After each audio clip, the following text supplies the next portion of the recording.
задумывались, почему некоторые люди так быстро осваивают иностранные языки, в то время как другим требуются годы. И даже спустя много лет им всегда как будто не хватает слов для выражения мыслей. На самом деле все довольно просто.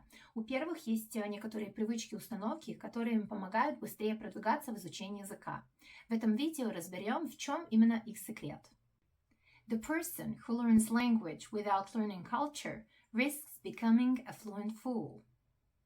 Я 8 лет преподавала английский в Москве, и примерно 70% людей, с которыми общалась на тему изучения английского, с недоверием относились к идее смотреть контент на нем. Для русского человека изучать английский – это значит ходить на уроки английского, а потом до следующего урока жить свою жизнь все время на русском. Для меня всегда было очевидно. Если я изучаю язык, то я стараюсь смотреть и слушать контент именно на нем. И это не только для того, чтобы выучить язык, а еще чтобы понять культуру и поведение носителей этого языка. Вначале можно смотреть фильмы и ролики с субтитрами. Сначала на русском, потом можно перейти на английский или на язык, который вы изучаете. Но иногда полезно просто посмотреть ролики и пытаться угадать, что там именно происходит, без каких-либо субтитров. Со временем начинаешь улавливать интонации, эмоциональные акценты, и это все сильно помогает в понимании. Да, смотреть контент на незнакомом языке – это не очень комфортное занятие,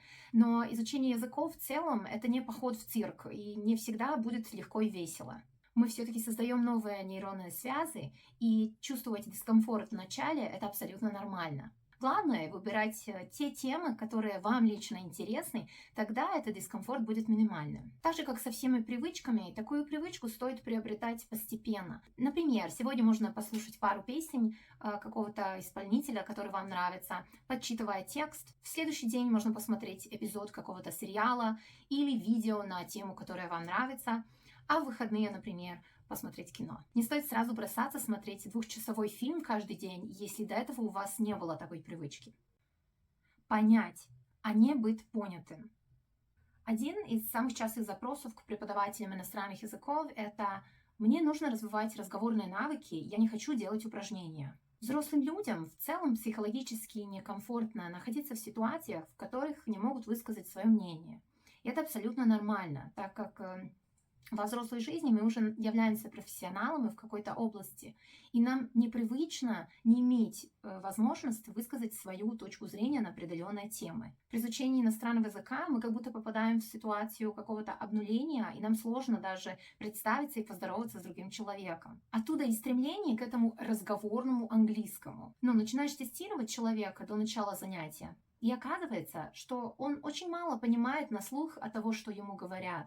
И он как будто просто ждет своей очереди, чтобы сказать то, что заранее подготовил. С таким подходом очень сложно построить разговор. Если вы не понимаете своего собеседника, то общение у вас точно не может быть. Все, даже если вы можете ему прекрасно рассказать о том, как вы провели свои последние выходные. Поэтому на первом месте должно быть развитие навыков аудирования. Нужно много слушать, улавливать контексты и замечать, как носители выражают эмоции. Как только ваше восприятие на слух улучшится, вам будет гораздо проще вступить в диалог, даже если ваш словарный запас пока что совсем небольшой. К тому же через такие упражнения ваш разговорный английский тоже станет гораздо лучше, и это произойдет намного быстрее, чем если сразу пытаться просто говорить. Как выучить английский за 48 часов? Никак. Но почему-то люди продолжают покупать такие курсы в надежде, что все-таки существует быстрый и легкий способ. Это напоминает мне фразу Уоррена Баффета о том, что никто не хочет богатеть медленно. Здесь то же самое.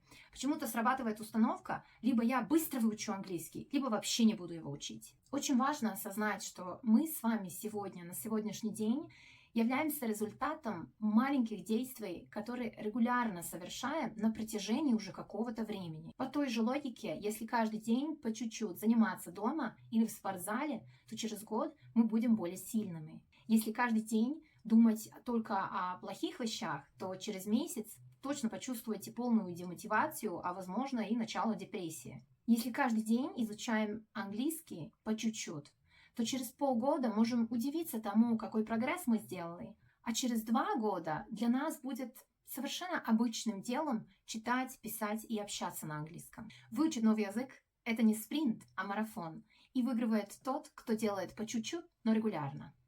I did it my way. Вы когда-нибудь задумывались о том, почему в интернете так много информации о том, как правильно изучать иностранные языки? Во-первых, это прибыльная ниша. А во-вторых, у каждого человека свой уникальный метод, который отличается от остальных. Почему? Потому что универсального метода нет. Современное преподавание языков превратилось в бизнес. И многие забыли, что язык можно выучить и без курсов и репетиторов. Самое главное – это понимать, как лично вам удобнее и лучше всего усваивать информацию. Многие хватаются за первый попавшийся метод «Привет, Duolingo» и тратят месяцы, иногда годы, не получая никаких конкретных результатов. Лучше, что можно сделать в моменте, когда вы решили выучить новый язык, это взять время, чтобы провести небольшое исследование и понять, как именно вы учитесь. Надо попробовать разные методы и понять, почувствовать, что вам помогает, а что нет. Кто-то любит читать стихи и через них может прекрасно запоминать новые слова и новые структуры. Кто-то, с другой стороны, предпочитает, например, смотреть подкасты. Есть люди, которые быстро запоминают песни на иностранном языке.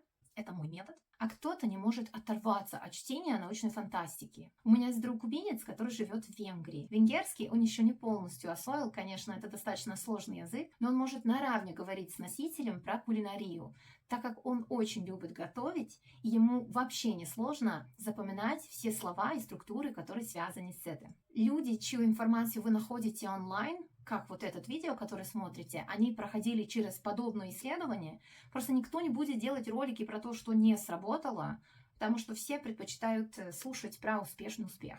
Выучить иностранный язык – это что-то больше, чем просто посещать уроки. Не поймите меня неправильно. Уроки – это ценная поддержка и помощь. Но не забывайте, что изучение языка – это ваше личное путешествие.